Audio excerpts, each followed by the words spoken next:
In Uvalde, Texas, the community awaits the release of an investigation conducted by the Texas House into the police response to the massacre at Robb Elementary School, in which 19 children and 2 teachers were killed.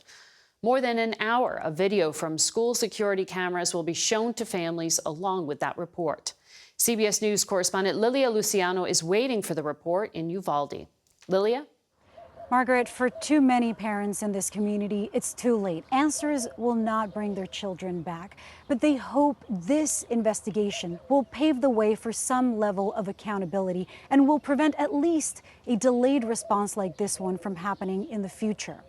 One of the big questions we're seeking to answer is why did officers wait more than 70 minutes to stop the shooter when the training for every one of the 7 agencies represented in those hallways tells them you stop an active shooter immediately? Why did they wait even as the gunmen continued to shoot? They had shields, rifles, breaching tools. And why was the state's governor, Republican Greg Abbott, given incorrect information about the shooting response in the immediate aftermath?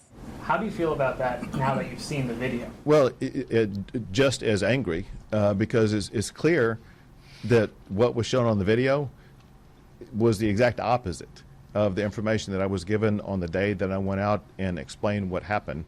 The committee interviewed nearly 40 people, at least 20 from law enforcement. Among the questions that we need answers to is why did officers think that this was a barricaded subject?